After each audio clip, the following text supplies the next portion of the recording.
kind gentlemen, and smart children. Everyone, welcome to Race to the Century. Ah,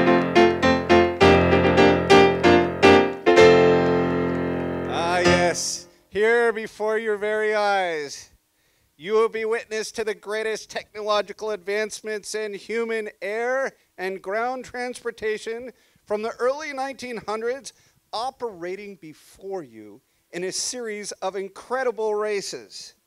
Of course, not too long ago, the horse was the primary mode of transportation. Up to the mid-1900s, New England was a lace of carriage roads. Of course, one of the most popular carriage roads was the Boston Post Road. Many of you now know the Boston Post Road as what route? Route 20. Route 20. Of course, during the early 1900s, you might have seen a beautiful stagecoach like this going by. Now, this, before you, ladies and gentlemen, is an 1867 Concord stagecoach from the well-known establishment of the Wayside Inn, just a short horse ride down the way, located on the original Boston Post Road in Sudbury. The Wayside Inn opened its doors in 1716 and remains open as an exceptional establishment with great hospitality and living history. Now, we are so lucky to have Karen Baldwin with us, who is the stagecoach driver. Hi, Karen. Good morning, Hunter. Or actually, good afternoon after the rain, right? Oh, you are right. We had some definite challenges getting Molly and Dolly here this afternoon with the storms. But tell me a little bit about this stagecoach, what it's like to travel in one, and maybe where this particular stagecoach, what it did in the late 1800s. Well, with respect to this morning's Thunder and Lightning show, I think Molly and Dolly, sitting in their horse trailer with the rain pounding on the roof, probably felt a lot like passengers in a stagecoach if it was running during the rain. But this stagecoach was purchased by Henry Ford from the Northborough Historical Society, and it had been last used on a route between Marlborough, Northborough, Westborough, and Worcester. And in fact, those words had appeared at one time over the door where it says Wayside Inn now. In the 1970s, the Wayside Inn, the Minutemen associated with the Wayside Inn had the stagecoach repainted, refurbished. It needed it. It kind of looked like boxcars that do a lot of duty in the backside of Boston. And they had it refurbished in the Wayside Inn's route. So this coach did actually travel Route 20 in its day, and it also had a route earlier on from Boston down through Wrentham on the way to Providence. How many people would you usually put in? Because this really is your primary people mover of the late 1800s, right? That and trains. Trains, right. So the trains kind of eclipsed the stagecoach, but you're right, for mass movements, it was the stagecoach. This one is classified as Abbott and Downing's largest. It's a 12-passenger. There are 4 seats inside, and each seat is supposed to hold 3 people about the size of a 14-year-old. It was cramped in there.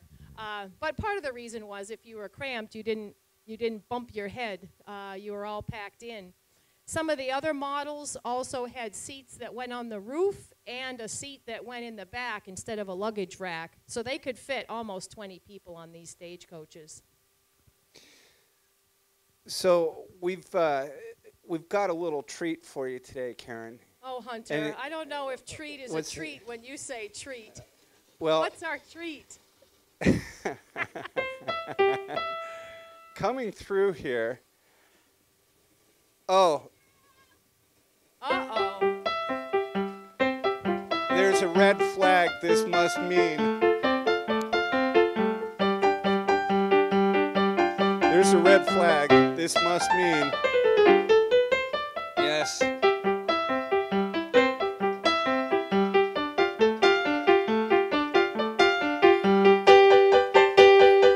Oh, great.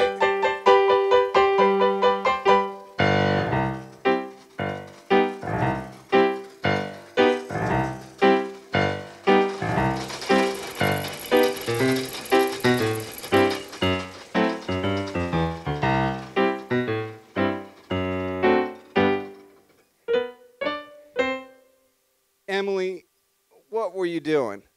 I was flagging on the Franklin to make sure nobody got run over by it.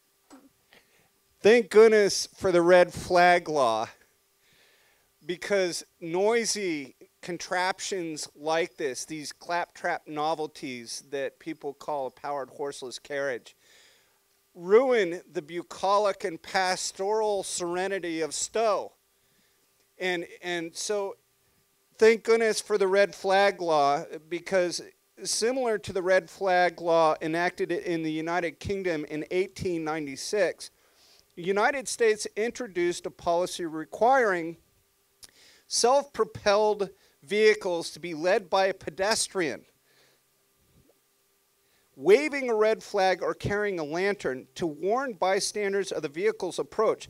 The most famous, infamous of the red flag laws was enacted in Pennsylvania in 1896 when legislators passed a bill through both houses of the state legislature, which would require all motorists piloting their horseless carriages upon chance encounters with cattle or livestock to 1, immediately stop the vehicle, 2, to immediately and rapidly as possible disassemble the automobile, and 3, to conceal the various components out of sight behind nearby bushes until equestrian or livestock were properly pacified. Well, at least some of our government realized that this is pushing it a little too far. The bill did not pass, as Pennsylvania's governor used an executive veto. Some say these motorized carriages are nothing more than a gimmick. And now, that's the contention, of course, is that people believe that horses really should be the primary mode of transportation, and that these are considered novelties. And of all things, this particular vehicle, and I'll kind of trying to describe the engine. It's a metal casing, and a fuel is put inside this metal casing, and there are small explosions that actually power this vehicle. And so this is, I guess, a 1904 Franklin. Is that right? 1904 Franklin, yes, with the internal combustion engine. It's a 4-cylinder, transverse-mounted, air-cooled motor. An '04 Franklin has gone this year in 1904 all the way across the United States in only 33 days. It broke the previous record by half, cut it in half. No longer is it going to take you 66 days to go across the country. You'll be able to do it in 33 in one of these futuristic machines. And you talked about these controlled explosions. There's a lot of uncontrolled explosions happening out here. I have seen them all over the place from these horses. They are making a mess. Well, so Karen, apparently this fellow here with what I consider kind of a novelty for the well-to-do, that I think we should have a little challenge here. And the motorized carriage, of course, which is the up-and-coming form of transportation, was something much more elegant, reliable, actually looks beautiful. Take your time, go through the country. Mr. Hunter, this is the wave of the future. I would be willing to wager you in 100 years you'll have 20% of the population that'll own one of these machines. What? What?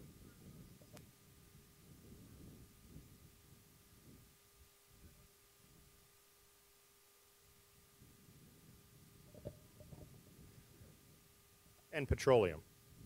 Well, sir, are you proposing something? Are you going to...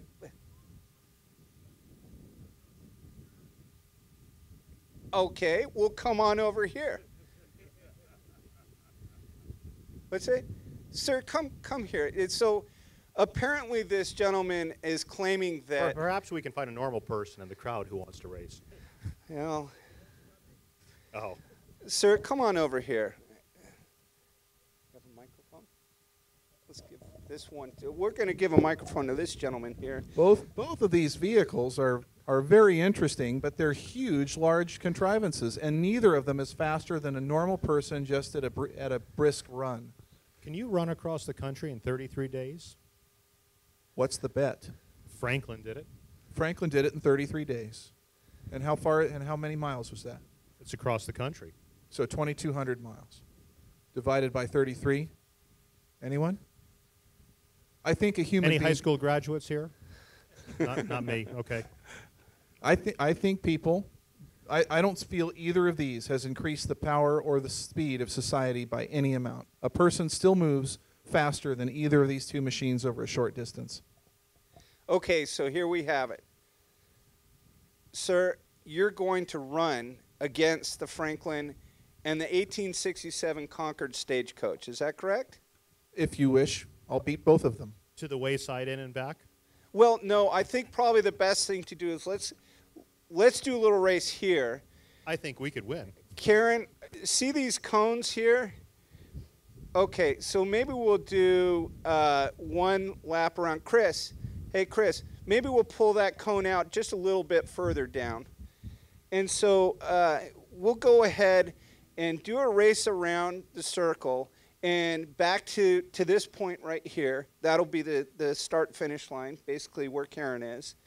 And we'll see who's the fastest. Someone on foot, this motorized novelty, or the 1867 Concord stagecoach.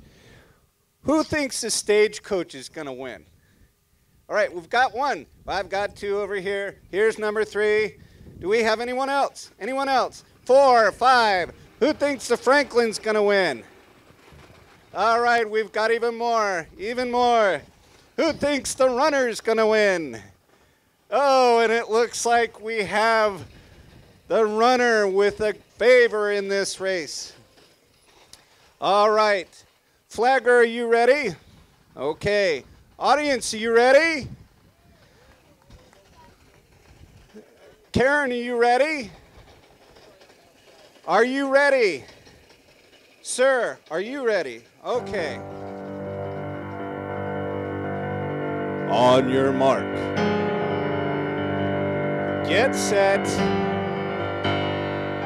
And they're off. There goes the race. The Franklin is a slow start. There it goes. Oh. The runner is taking the lead quite easily. The 1867 Concord stagecoach is taking the inside lane. Oh, the Franklin cut out. The runner taking his time. The runner's coming back. Apparently he's going to help out here. He's turning out the 1867 Concord stagecoach, definitely taking his time. He's still cranking it.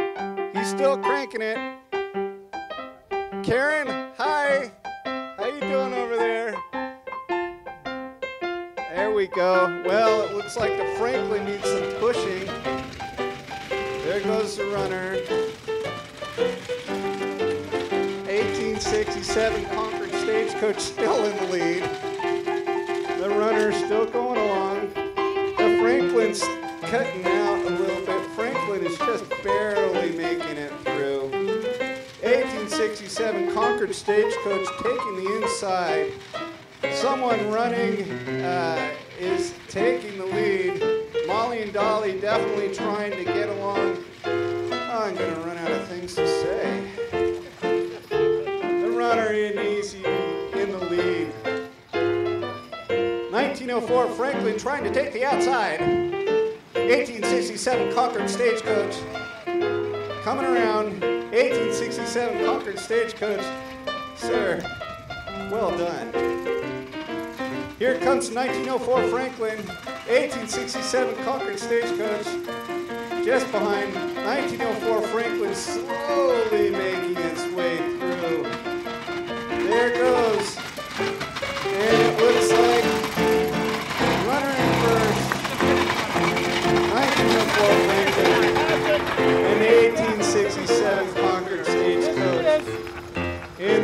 fast. Thank you, Karen. Big round of applause for the 1867 Concord Stagecoach. Just to give you kind of a little background on this Franklin. This Franklin was manufactured in Syracuse, New York in 1904. The company had 570 men at work at the peak in 1904 and 1,200 in 1906. The Franklin is known for its exceptional lightness and simplicity of design. The Franklin has a chain drive and an engine that is mounted crosswise in the front. The machine possesses incredible engineering technologies like jump start ignition, splash lubrication, enclosed planetary transmission, all the details mechanics want to know. This magnificent specimen that just raced has smooth as silk spring suspension and a seat like grandmother's couch. At the time, if I were to guess, about $800. So back then, that was a chunk of money. And that's where people thought these things were still novelties. So as the production comes around, now people are realizing petrol is really hard to get. Hear that? Any guesses as to what is powering this machine? Anyone? Kerosene and water. This is our newest hybrid form of transportation.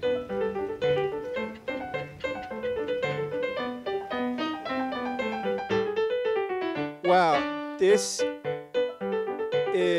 must be a 1906, right? It's a 1906 Stanley steamer. Tell me about the steamer. So this doesn't run solely on petrol, right? No, this runs on good old water. We had lots of it fall from the sky today, so it gave me plenty of fuel for the races. So how much water do you need, and how far can you get on like a tank of water? The tank is under the seat here, and it holds about 25 gallons, and I can get about a mile per gallon. A mile per gallon. And this, now I have to kind of be a devil's advocate here. I just saw the 1904 Franklin. It has a combustion engine, and all you need to do is just kind of crank it and start it up. How long does it take to get this one up and running? Well, it does take me a little longer, typically about 25 to 30 minutes for the day.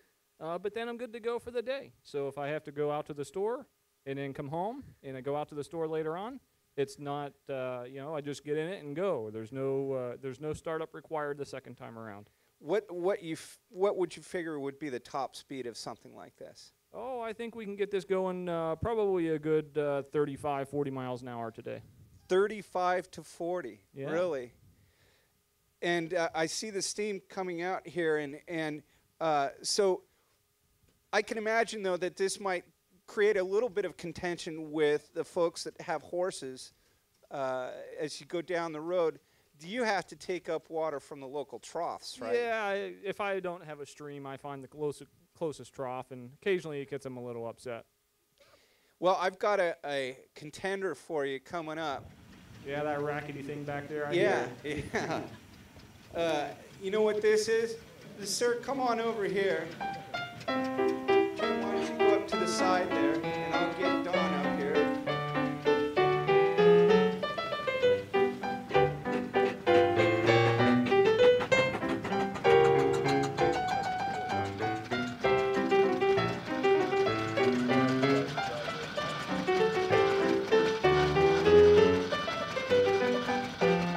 Wow, this is something. Sir, what do you have here? This is a 1905 Cadillac with a single-cylinder engine, made very accurately, and producing 9 horsepower with a 5-inch bore, 5-inch stroke. Wow, it's a single cylinder. Just one cylinder, yes. And this has a combustion engine, I can tell, right? It has a combustion engine, internal combustion. What kind of mileage would you get on something like this? About 20 miles per gallon. 20 miles per gallon. And you think this might be quicker than, say, a steamer? Or? Well, it's good. It's going to be tough to beat the Steamer because it's got a 2-cylinder engine, and it can get power out of both ends of each cylinder with every revolution. So really, it's the equivalent of an 8-cylinder explosion engine is what the steam people call my engine. Huh. And so I think what we'll do is, well, I know that there's someone who just came off of a fox hunt. Let's get our horse up here. I see the fellow in the red jacket. Let's get our horse up here. There we go.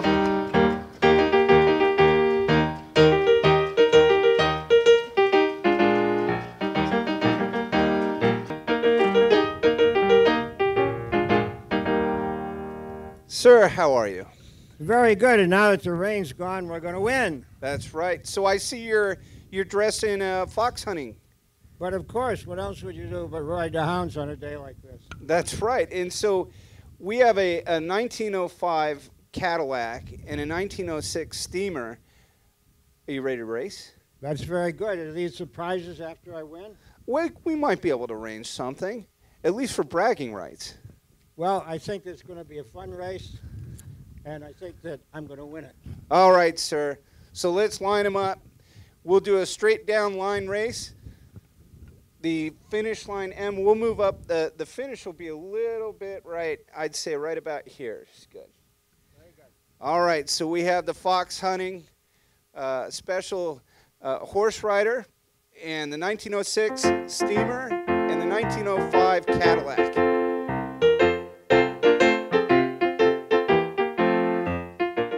Racers, are you ready? Audience, are you ready? On your mark, get set, go! There goes the green flag, and they're off. Horse is taking the lead most definitely. He's trying to cut him off. Here he comes, racing straight forward. The Steamer definitely coming up. Steamer's cutting it. Steamer's getting it. And the horse comes in second. 1905 Cadillac on a straight line. Going nice and easy. 1905 Cadillac easily taken over by the 1906 Stanley Steamer. Horse in quick second. Well done. Big round of applause for the 1905 Cadillac.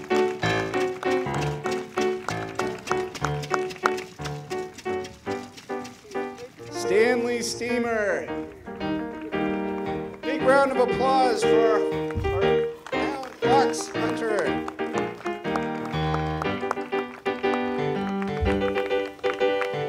So, the Steamer easily takes it.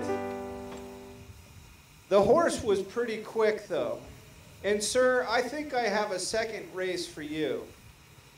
Because coming down here, and Ken, you probably know this type of car. This is one of the first most revolutionary cars that came across America, a Ford Model T, as you see coming down here. The first mass-produced automobile in the country. This particular car revolutionized the automobile.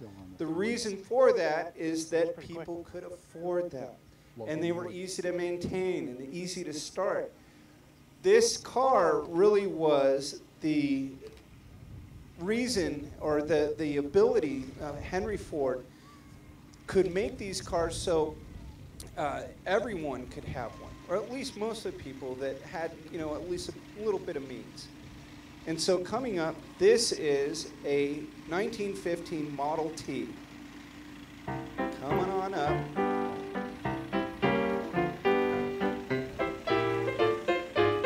I have a second race for you.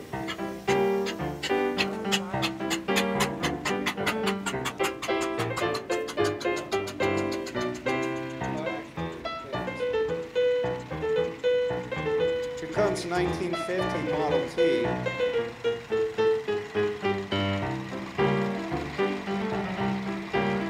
Hi.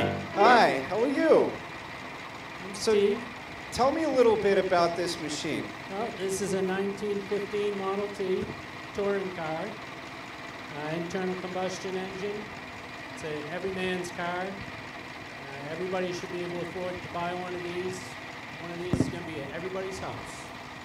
And there's a reason why most of the Model T's paint was black. Is that correct? That's correct. That's the color that dries the fastest. Ah.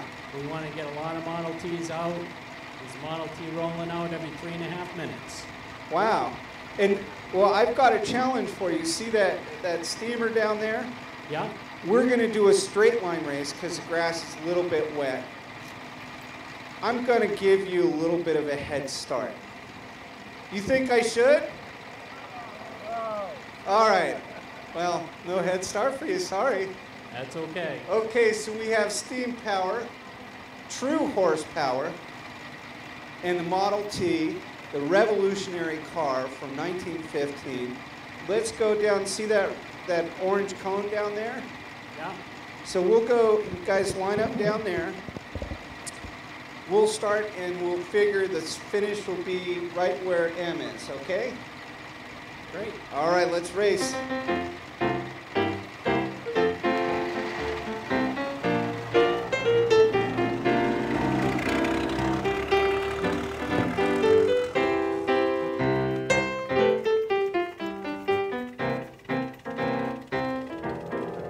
Racers, are you ready? Audience, are you ready? Ready. Okay. On your mark. Get set. There goes the green flag. The horse is taking the lead. Steamer moving along. Horse is definitely moving. Steamer's starting to get ground on the Model T. Horse is coming around. Horse is looking pretty darn good. Coming along, coming along. Here comes the horse. And the steamer takes it again. Looks like the steamer is the way to go. Big round of applause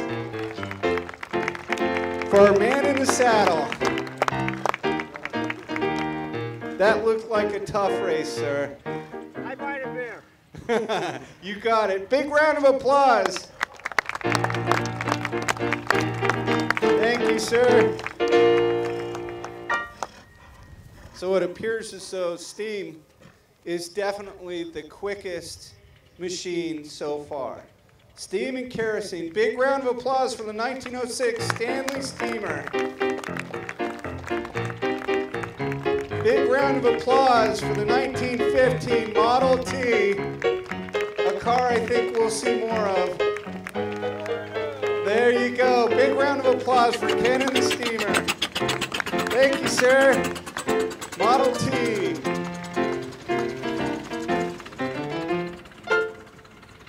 So now we've seen basically, let's see, 1904 to 1906, just a couple years, and steam power has been the most successful and quickest means to get from point A to point B. But I have something here that I think will change the game a little bit. Coming down the way, see that gray car? That is a 1914 Stutz Bearcat.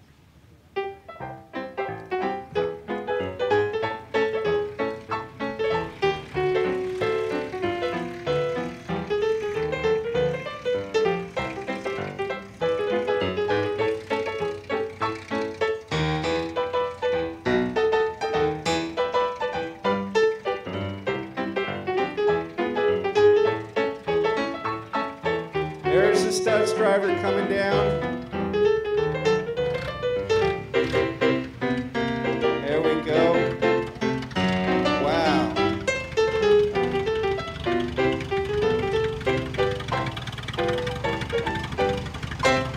Well, hello. Hello there. So, sir, your name's Indy, right? From Indianapolis? That's right. I'm Indy, and I'm from Indianapolis, and this is a car that was built in Indianapolis in this fine year of 1914. Stutz Bearcat. That's what they call it. You've seen it in the magazines. We just took it off the racetrack, put fenders on it, and look at this. Now, apparently, anyone with this type of car, this is like the quintessential sports car from 1914. This is in fact what pretty much defined early American motoring in some of the big races from Watkins Glen all the way out to the Circle of Corona, California.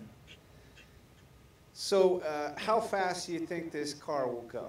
This car generally runs up to around 85 miles per hour, and it's even beat cars from overseas like the Blitz and Benz and those weird things from England. And, you know, there's nothing coming from Italy yet, but this establishes American mechanical superiority over most of the rest of the known world, including even parts of the South. Really? That's correct. Oh, man. So this open cockpit I see, is it a four-cylinder? Or? This is a large four-cylinder engine. It's the aluminum crankcase is cast with iron steel cylinders bolted to the top, very much like the dirigibles of the time that they produced. It also has overhead cams and a two spark plugs per cylinder. Is he from Pennsylvania? Looks like a World War I German, straight from, maybe we take it. So 1914, of course, we're still in the thick of World War I. Well, actually, we chose not to get in yet. We felt the Europeans could do their European thing, and we just let them have their European problems, keep them over there. Nothing actually has to take place in our country. I will tell you that having come from the front with all the bullets, that there is nothing that a German officer cannot do, including beat your American horsepower. Does your girl ride on the back there? So, a true seasoned veteran from World War I on his steed. Sir, you came... Yeah. Apparently, you are true comrades with your horse here, and you have been dodging bullets and bombs. I'm sorry to mention that. Yeah. So, sir, you think you're up for the challenge to race this red blood American in the Stutz Bearcat? Is he up to the challenge of racing us? Absolutely. All right, so it looks like we have a race. That's 1 horsepower versus what, 60? Yes, apparently so. There we go. All right. Here we go. World War I veteran on his steed versus a 1914 Stutz Bear. Are you ready? Racers, are you ready? Audience, are you ready? On your mark, get set. There goes the flag. The German is out in front, really pouring on the horsepower. Look at him go. 1914 Stutz Bearcat coming along, coming along. The German easily wins.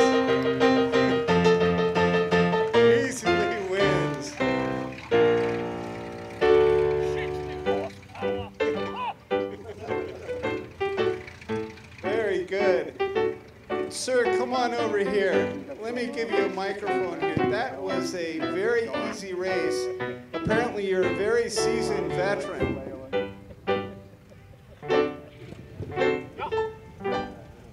Yeah. Sir, what kind of horse do you have?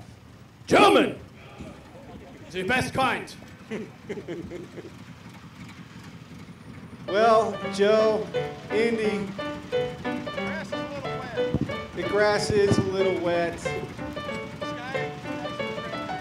Well, big round of applause for the 19 Studs Bearcat anyways. There we go. At least he gets a kiss from his gal. There he goes.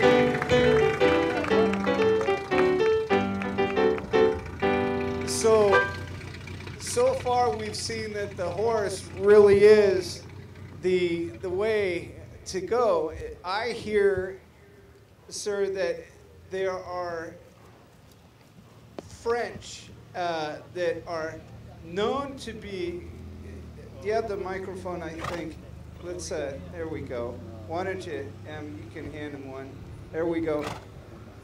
There's word. Yeah, there's word that the French were exceptional in making monoplanes, and here we have a special guest, the great French aviator Robert Collings.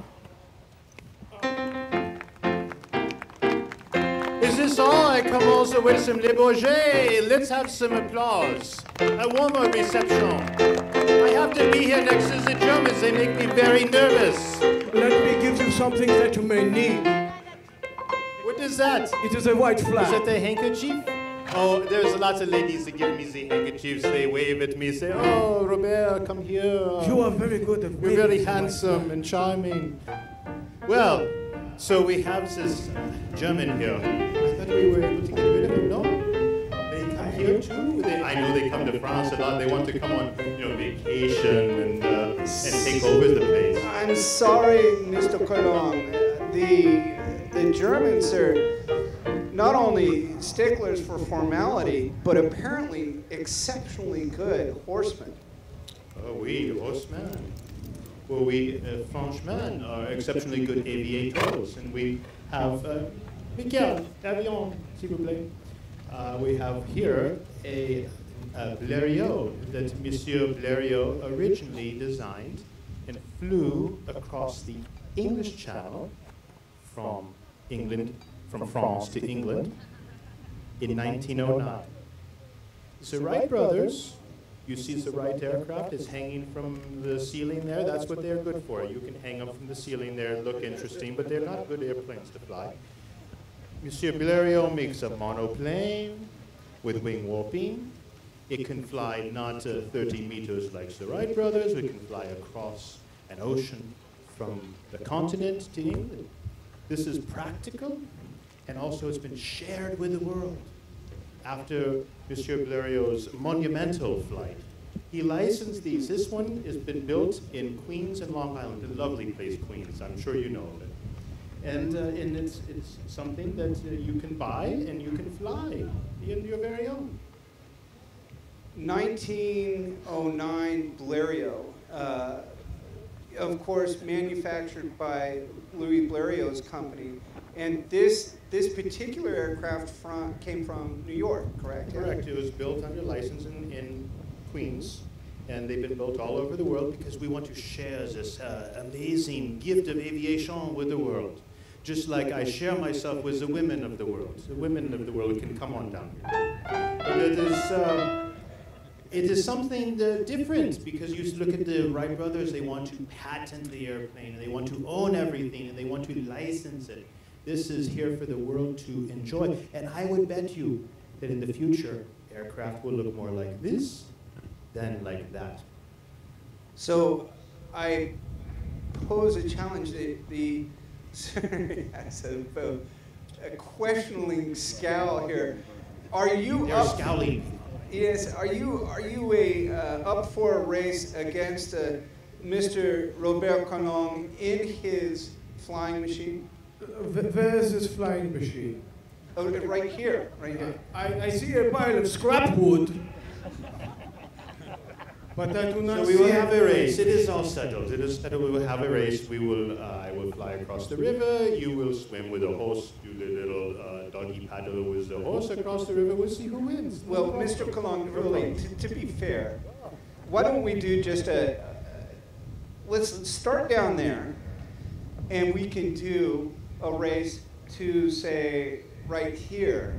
Just enough you can. I don't. Does it Do really you fly? Americans look so short on your races? It's like the Wright brothers, or we fly 30 meters or so. No, we want to have a race, right? We fly from here to Boston. Well, no? Okay, I will take the challenge. I will still win anyway. For the love of France, this aircraft will be successful. I accept this challenge. All right, the race is on. There we go.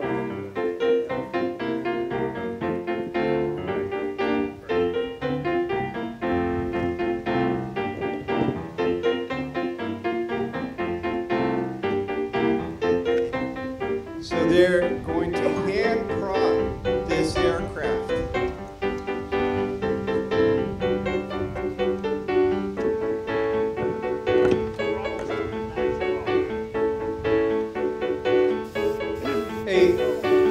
A Frenchman, Louis Blériot, made one of the most flying machines. Louis Blériot was a true pioneer and entrepreneur whose success started by making automobile headlamps. He took his small fortune and started to make these fantastic machines called monoplanes. A monoplane is an aircraft, of course, with one set of wing surfaces. So we're going to get it kicked over. Some tense, adventurous music. This is just kicking it over. Mike can do it. There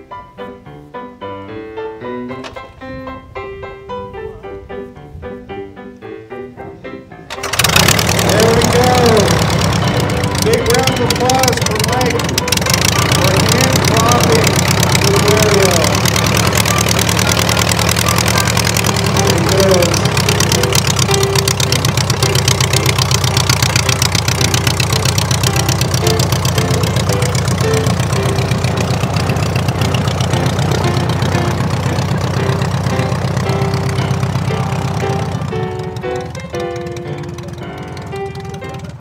This, ladies and gentlemen, is one of the oldest flying aircraft in the United States right now from the engine back. It has a more modern Continental engine in it.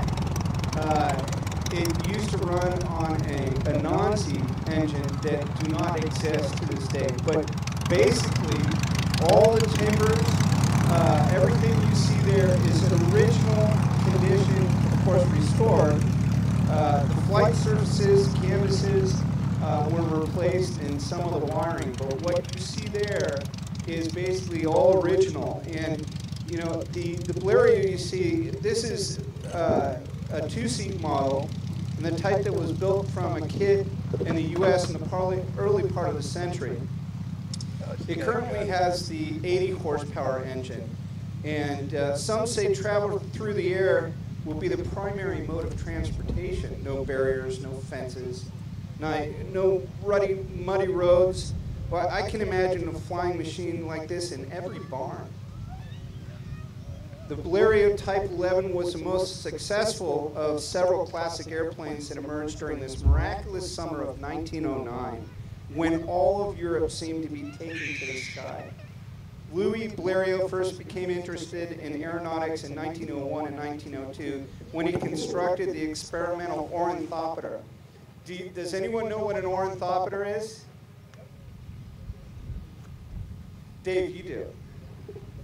What is an ornithopter?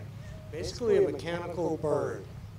So it's a machine that kind of flaps its wings like that. So you can see there is a great experimentation happening with the airplane, but he had found that during the next 8 years, when he moved through a series of 10 distinct aircraft designs, only one of which was capable of making flight for more than 10 minutes. His next effort, the Type 11, was first flown in January of 1909. So I see that they're getting lined up here. Let's see if he's ready. Okay. On your mark. Get set. Go. There goes the flag. Here comes the horse. There goes the Blériot's off the ground. The horse is taking up lead. Horse is really trucking along. Blériot trying to keep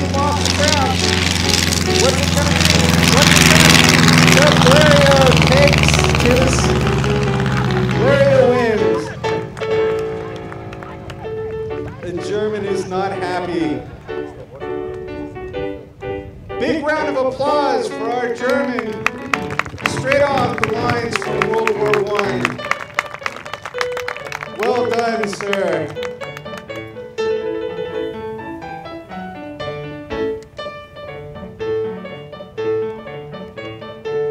Thank you so much, sir.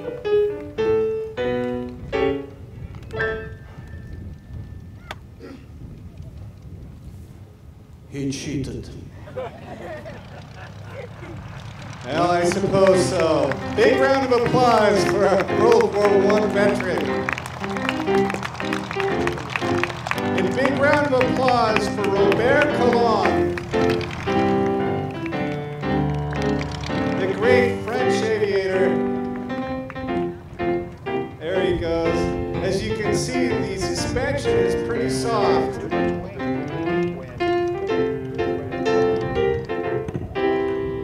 So he shut down. Big round of applause for Robert Collings, the great French aviator.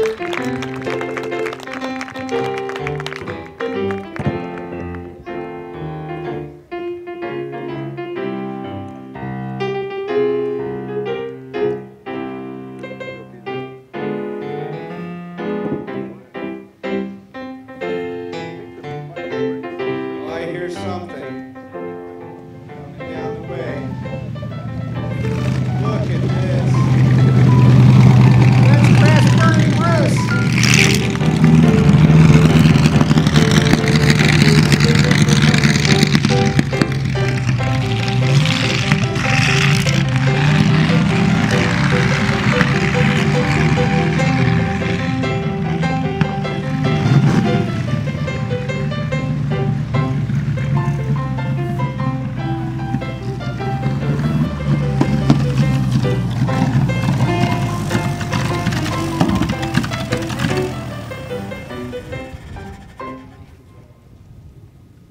Hey, Hunter, how are you? Good. Great to see you. Grass Burning Bruce, the legend. Big round of applause for Grass Burning Bruce. How are you, folks? What a great day to come out for a race, huh? This is beautiful. Well, there was that little Thank you for system having that us. ran through. So you guys have two race cars from the 30s, 40s. Right about depends the on year which one you're 1940. looking at. Well, let's see. Shovelhead Joe also here racing. Big round of applause for Shovelhead Joe. Look at my fine store-bought car. Store-bought. This is a Dreyer Special made by the Dreyer Company, and it is a purpose-built race car built by a company that knows how to build race cars.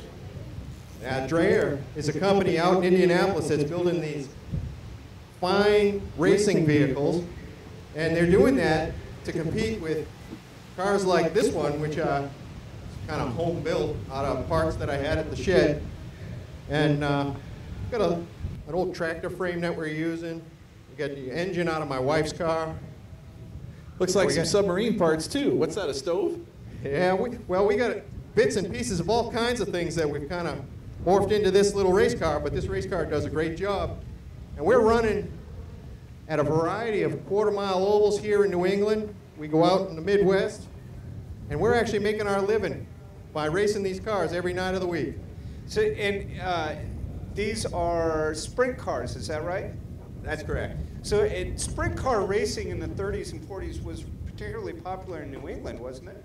Yeah, we had tracks in Westboro. We had tracks up. Actually, some of those tracks, you know, I'll bet you they'll be in operation from years from now. But up in New Hampshire, there's tracks. In Massachusetts, there's tracks. And if you're going to race at Indianapolis or any of the big money races, this is where it starts. Yeah, you gotta cut your teeth somewhere, and this is how we do it.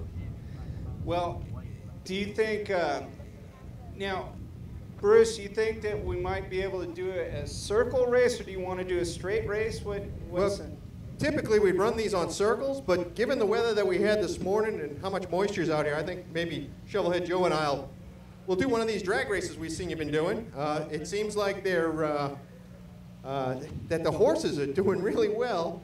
So we want to show you what some real horsepower is all about. So we'll do a drag race, and we'll start, probably down there a bit. What do you think, Shovelhead? I think we should come down and we'll kind of line them up here and then let them open up. And then you'll probably lose somewhere right around here and become obscure. And then you ain't seen my tractor running. Hunter, thought this was a closed track. Yeah, we can't race with utility vehicles delivering ice. What is this? I have no idea. I wasn't expecting anyone else other than you guys. If our family tree doesn't fork. Yeah, I've seen these guys coming out of the woods before, but not usually around here. Boy, looks like what kind of pickup truck is that? It's an old Chevy, I think. Yeah, it's an old Chevy, all right. I don't know what that is on the back of it, though.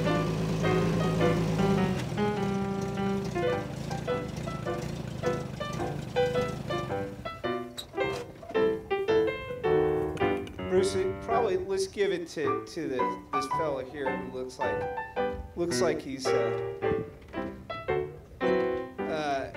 Sir, we weren't expecting any other racers.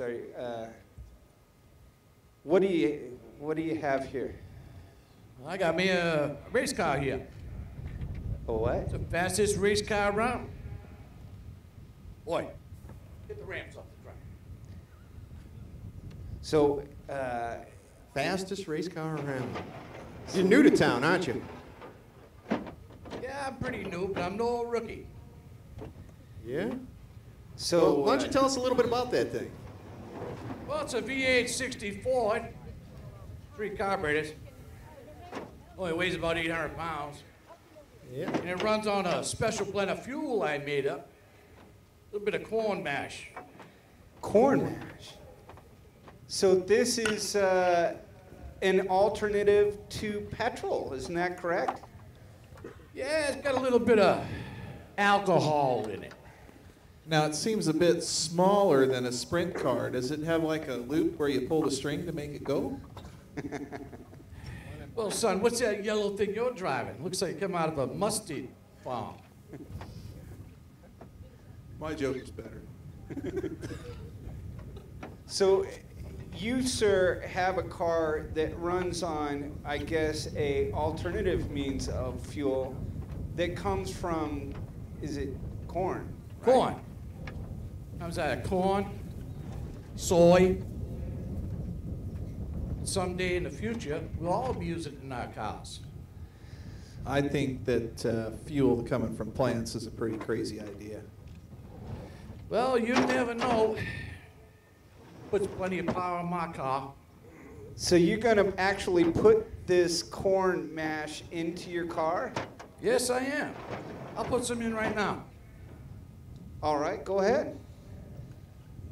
So it looks like we have a 3-way race then, Bruce. I hope this doesn't complicate anything between you and Shovelhead. No, I don't think so. I think we'll still do the same thing. We'll head down the end there, come up and do a drag race. Does that thing have a starter in it? No, it don't. No, it don't. How do you start it? What? You gotta push it with the truck. What was that? You gotta push it with the truck. I'm sorry, is there anyone here that speaks Arkansas? Is there anyone here that... Oh, come on up, ma'am. So, I wasn't quite sure what he was saying. Could you ask him how we're gonna start this? First of all, hi. Didn't introduce myself. Well, your name is, ma'am? Bonnie Elizabeth Parker. Bonnie And, Parker. You'll be hearing from me in the papers soon. I'm sure we will. Have you seen Clyde? He's my boyfriend. Is he? I was hoping you could ask him how you start this. How do you stop it? Go push it with the truck. Oh, they get it started? Yes. By pushing it with this tractor? Oh, by pushing it with the truck. That's right. Oh, That's okay. right. And so, do you think that this? Could you ask him if he thinks that this car will win? You got to ask him. Yeah. And He says yes, he will. Okay. Well, Let's start the race then. Thank you so much. Miss You're Bonnie, welcome. right? Miss Bonnie Parker. Yeah, y'all let me know if you've seen that Clyde around. Okay. Y'all Well, have a thank you nice so day. much, Miss Bonnie. Thank you. I'll look for Clyde.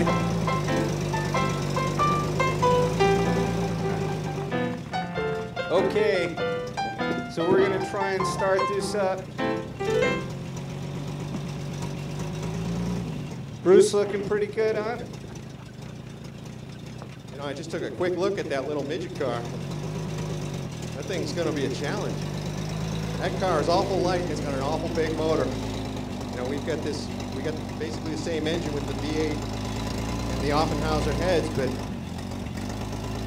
he's a lot lighter than we are, so it's going to be interesting. It's going to be interesting. All right.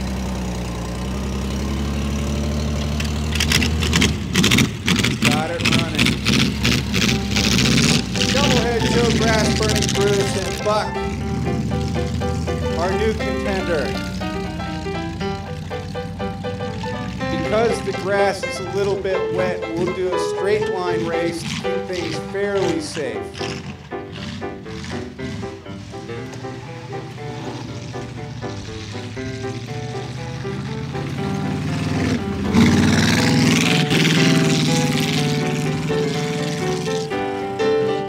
Place your bids now. Flagger, are you ready? Audience, are you ready? What? All right, here we go. On your mark. Get set. Here goes the flag. Grass Burning Bruce on taking the inside. There goes Shovelhead Joe. It's a close race. Here it comes. And Grass Burning Bruce takes the race. Grass Burning Bruce takes the race. That was pretty quick.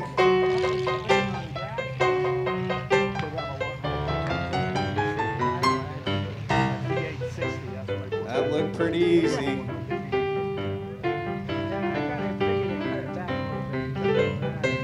Big round of applause for Grass Burning Bruce. Big round of applause for Buck.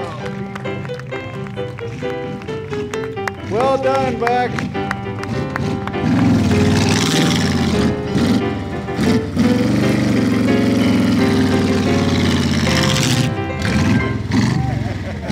Apparently, it's a little bit bitter. I think old Buck's having a little problems with his car.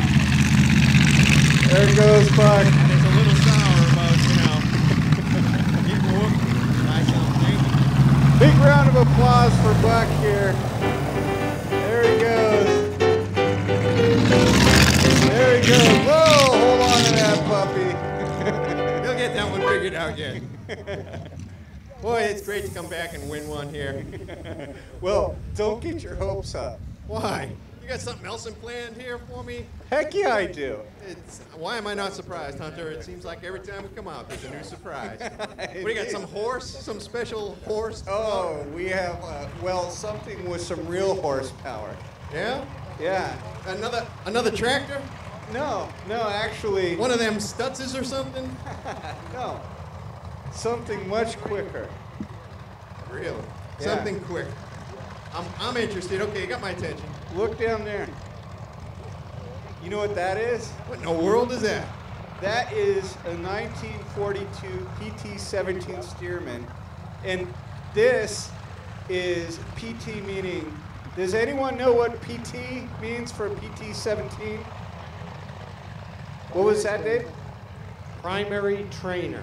Primary trainer. So, that's right. Physical therapy physical as therapy, well. That's right.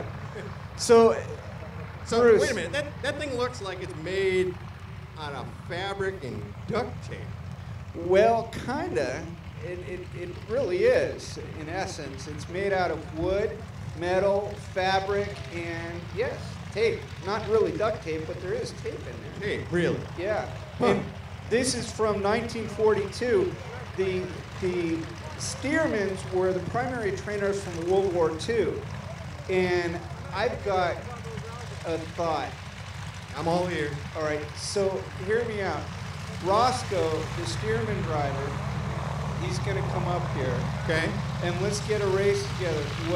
What I think would be kind of fun is, now it's pretty slippery out there. Yeah, it's real slippery. There's some standing water out there. Yeah. And some well, you saw Buck. Did everybody see Buck? Yeah. Yeah. It's kind of slippery out there. But we'll wait and see. Now, is he going to shut that thing off, or is he just going to keep going? I'm not sure. Let's find out here. Oh, he shut down. I guess he's going to shut it off. Yeah, why don't you go ahead and give him a microphone there. It's Roscoe. Roscoe, the Stearman driver. Now, Roscoe, this is a PT-17 Stearman, correct? That's right. It's a PT-17 Stearman built in Wichita, Kansas by this little aircraft company called Boeing. Never heard I think you're going to hear about them in the future. They're doing a lot of great things. Never heard of him. Never heard of them? Yeah. What'd you say their name was? Roscoe. What's your name? No, not your name. The airplane company. It's a Boeing Stearman. Boeing? Boeing. Boeing. Boeing. You'll hear about them. What is this thing you got here? What's this little contraption? I just call it a tractor. It's my little tractor. I got. Well, you missed the whole thing, but essentially it's a V8 engine. That's interesting. On my tractor So frame. what are we doing here? Got a V8 engine in it. Got Offenhauser heads. Got a tractor transmission, but it shifts okay most of the time. So we're having some races, I understand, here today. I was out barnstorming around, and I heard there was some money to be won. Money? Yeah, I'm in. What is it? I'm in. I don't know. I think I got. You want to race that thing? I got about $3. What do you got? Yeah, about $3. So why don't we race for vehicles, for pink slips? All right. So if you win, I give you this car. That's correct. And if I win, you give me that airplane. Well, you're not going to win. Well, I got one stipulation. If I win, you got to give me lessons in that airplane too. Well, I suppose that's the least I can do. It's owned by the Army. Well, then that's good. We all make out. They have a job for you, son. Yeah, exactly. Just sign right here, right? So, all right, so we're going to do a race. Roscoe, I think in all fairness, this plane, of course, is quite quick. This has a top speed of about 130 some odd. About 185. 185, okay. Yeah. Well, obviously, Bruce, we're going to have to, let's figure out a fair way. I got a creative way. Okay. We'll just keep the course short with a lot of turns. Is this like farming we're doing here with your tractor? It could be. It could be. It depends on how skilled you are with that aeroplane. Okay. So here's the idea. Why don't we go down there? We'll come up here together. Yeah. Side by side. I'll get down there. I'll turn around and come back down the airfield. Mm-hmm. You get up there. You go up. Go around the trees. Okay. Come down around. We'll go back down there. We'll do one lap. Really tight corner down there. We'll come back up here. First one back here wins. Well, that's fine. You'll be right behind me. I'll show you the way. So, Yeah. Roscoe, Bruce, you figure, where should the finish line be so folks can... Somewhere back down there. Now wait See a that second. green? I'm thinking right about there where that cone is. No. Folks over here, don't you want to see the finish line right in front of you? They all say, yeah, finish line down here. Folks over here, don't you want to see the finish line way down here? They lost, man. I'm telling you, these are some fans up here. All right, well, I'll tell you what. Why don't we just let them decide? You and I will go run, and we'll call it about here for finish line. And then we'll let them decide. These folks down here want a show, man. We're going to give them a show. Yeah, come on. You want to see this? All right. That's All right, what we'll I'm move it talking down about. here. I'm going to get me a tractor. Yeah, I'm going to get me an airplane. And some lessons. All right, so if you caught this, Grass Burning Bruce and Roscoe Turner, the great Stearman driver, are going to start down there. They're going to race all the way down here. Roscoe has to take off. He's going to go up around those trees. He's going to do a sharp right banking turn, downwind. He's going to come around these trees, around this pine tree, and back to this point before grass-burning Bruce can go down here, slow down, turn around, get back to that cone over there. Bruce, right? Around there? Yeah, the cone. The cone, right. Right. Not down there. Right. The cone. The cone. Right. He's going to get down there. He has to turn around and get back to this point before the steerman comes around. All right, so we're going to start her up here.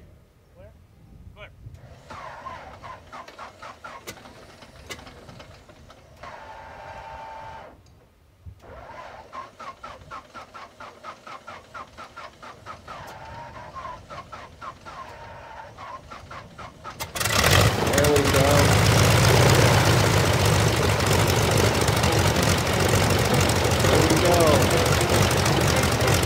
Who thinks the steerman's going to take it? Steerman? Bruce over there definitely thinks the steerman's going to take it. Who thinks grass-burning Bruce is going to take it? There we go. Many aviation greats such as Chuck Yeager and, of course, Robert Collings first learned how to fly in the Stearman. Okay, so they're lining up.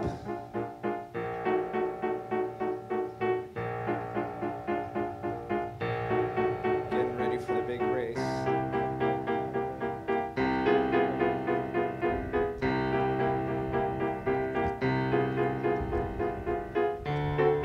All right, Em, you got the flag ready?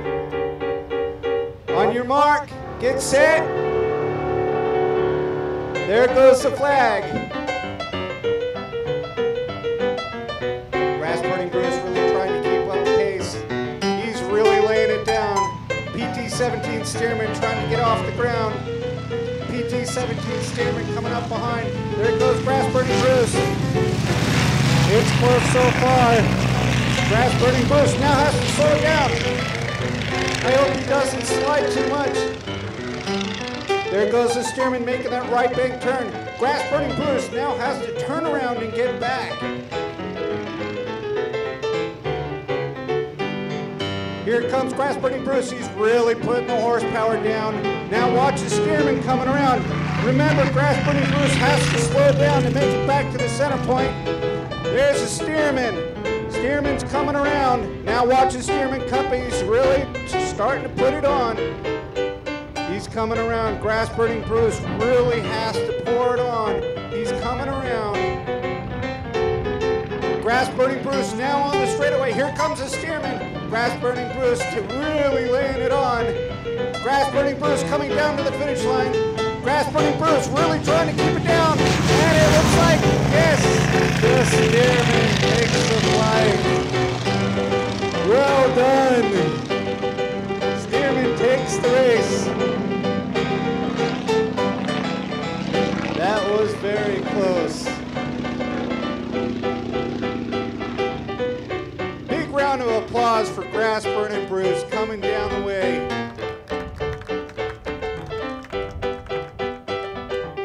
Give him a big wave when he goes by, folks.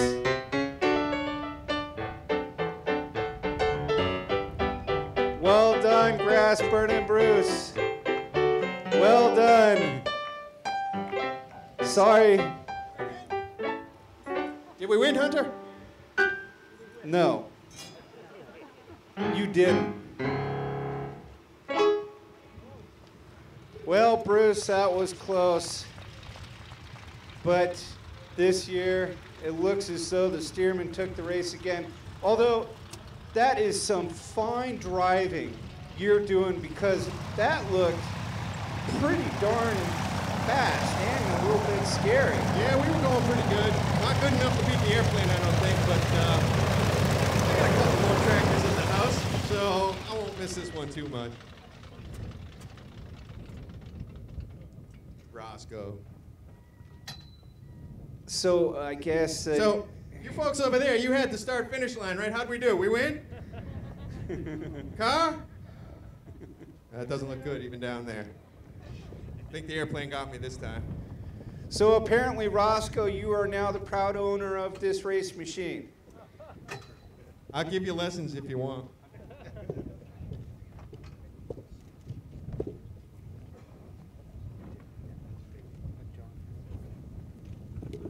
Well, you're right. I could have made the finish line down there. It would have been okay. Yeah, I know. You would have done all right. Yeah, all It's right. a little bit slower getting turned around than I hoped. Well, this is quite the contraption here I'm going to be racing around in. Yeah, well, I'll give you some lessons. I'll show you the tractor parts and, Yeah, and how to make a new one. Yeah. Faster, lighter. Buck's giving me some new ideas. Buck. Who's Buck? Buck, oh, you missed Buck. Yeah, Buck was here earlier. Oh, is that the Moonshiner guy? Yeah, that was the Moonshiner guy. Yeah, there's some weird people that actually think Yeah, there he is, right there. Buck. we're going to run on that gasoline in the Yeah, future. That's yeah, crazy. I know. talk. Imagine mixing. methanol. Yeah, mixing it with gasoline. Yeah, that would mess you up about that'll as much never as happen. drinking that stuff. That'll never happen. So what we've just seen here is what about less than 50 years of transportation technologies. This is a steering wheel. Excellent. 1904. Yeah. The brakes We are on the started outside. let's see, Roscoe, you might remember the stagecoach we had out here. 1860 Stagecoach. 1867. 1904 Franklin. Yeah. And, oh geez. What's that? What is that? Someone's shooting at that vehicle. That's a shiny vehicle, I'll tell you. I wonder if I can race him again. I've seen a lot of cars. I ain't never seen one like that before.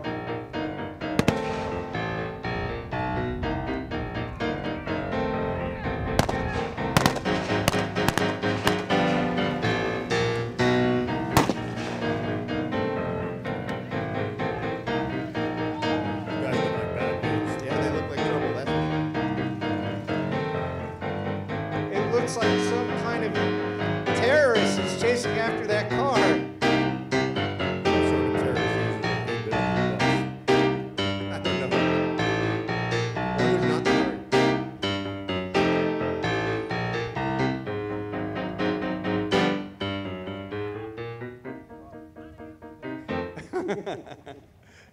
He's I'm not sure what he's doing.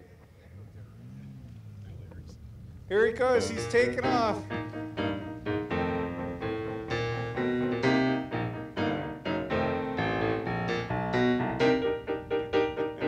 watching O.J. Simpson car chase.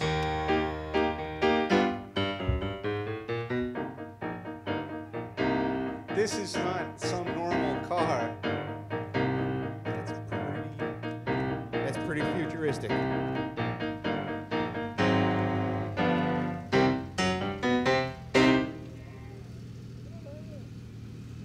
Apparently the terrorists have run out of, they've run out of bullets. Sir, if you could come over here. Okay. He's coming back. The terrorists are still prowling around.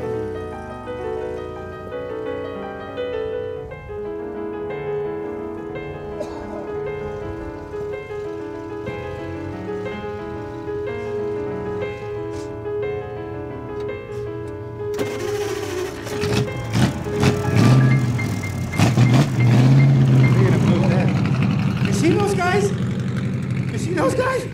I did. Help me. Help me. Direct me. What? You know who they are? No, I don't. You don't? No. They're terrorists. Terrorists. And they were shooting at me. They were. Absolutely. What is this thing? That's my DeLorean time machine. A time machine? Oh yeah. You've never seen one before? Now that's one means of transportation I hadn't even considered yet. A time machine, so instead of going from point A to point B, you just move through time? Wherever I want to go. Well, of course, how do you power something like this? Well, I'll give you two guesses, and the first one is not internal combustion. I need something that's very, very special, and that's why, where are they now? Those guys are out to get me. They're gone? Oh, phew. I'm safe. What is it that you need to operate a time machine. That's just wild. Well, as a matter of fact, the only way that the time machine will function is that I'm able to get up to 88 miles per hour. Do you know what happens when you go 88 miles an hour? I do not, no. Well, you got a speeding ticket here in Massachusetts. Yes, that's true. But in most places, I suppose. But for me, yeah. Dr. Emmett Brown, and there's a young man out there whose name is Emmett too, named after the movie, I get to go and travel through time. But I need a special component in order to do that.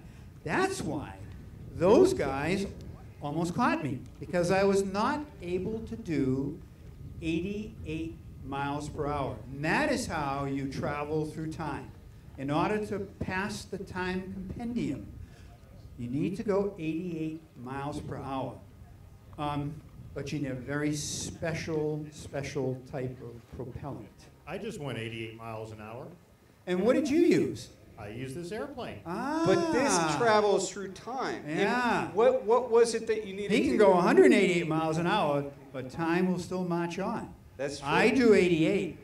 I can go forwards. I can go backwards. So what is it that you need? Plutonium. What was that? Plutonium. You need plutonium. I need plutonium. Are there any plutonium stations around here? You're not going to find any plutonium I around think here. I'm stuck here then. I think actually there's someone might be able to help you out here.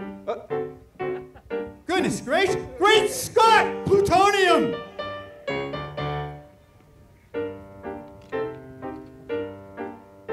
You want plutonium, my friend? You're my BFF. I may have what you need. Where did you get the plutonium? This is not important. I have it. I want to see, do you have the real stuff? On eBay, sometimes you get phony plutonium. You can't stand for that. So, I want to see the goods. What is eBay? eBay is an auction system on the internet. Okay. Someday in the future, maybe you'll see that. I show you. Okay.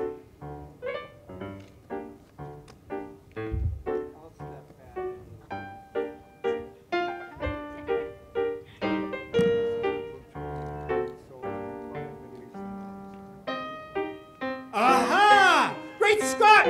Plutonium! I have enough for... Wait a minute. What did you do with the other two?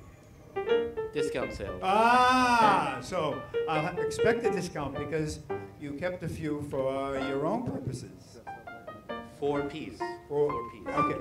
So how much? $5. Yeah, that's pretty heavy. Heavy! There's that term again. I keep hearing that term, heavy. Things in the future, are they heavy? Does something change with the intergalactic space system? Whichever you need, $5. Okay, $5, you got a deal. Okay. Thank you very much. You're welcome.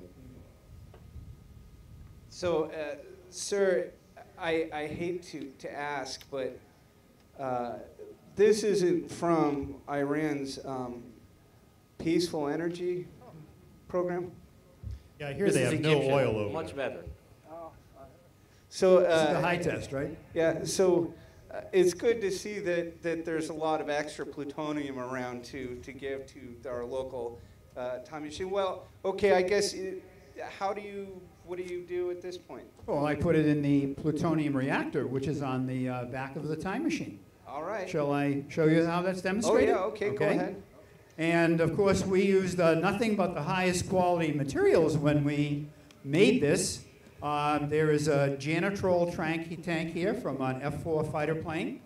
And there's also stabilizers from a helicopter over here. And oh, by the way, the chamber for the plutonium reactor is a hubcap from a 1967 Dodge Polara. So, nothing but the finest. So what I would do is I would then open up the plutonium reactor, and I would drop this in here, and I would have enough fuel to get me from here to there, wherever I want to go. So what do you think about that? Yeah. All right. So this is a mode of transportation that we really hadn't considered, a time machine. And now since you have plutonium, where are you going now? I think I'll go to 2015 because where I came from in 1985, that was 30 years in the future. Or maybe I'll go back to 1885 because I've been there once and I kind of like it. Very good. Well, thank you, sir. My Bringing pleasure, the time Hunter. machine. Glad I could do it. Great. All right, well, I guess now hopefully you'll be able to get up to 88 miles an hour and write me a letter, I suppose. A postcard from the future. That's right. Thank you very much for coming, folks. We had fun. Thanks again for being patient with us for the weather. That was a lot of fun. Now, what's most important, too, is that we're an educational foundation. I hope you learned something a little bit today, as well as watching this performance. And what we're really hoping for is your support. We honor our veterans through a lot of our programs. One of the things that we hope to do through this new collection is to do just that, to honor our men and women that served in our military to help preserve the freedoms not only for us, but for people all around the world. Great job. Yeah, and we're going through the process of the planning, and we hope to build a new facility here within the next couple months. But what we really are asking for is your support, mostly through just letting us know you like what we do, and you want us to continue to do what we do. And again, my name is Hunter Cheney, and thank you so much for everyone coming out. We had a great time. Thanks again.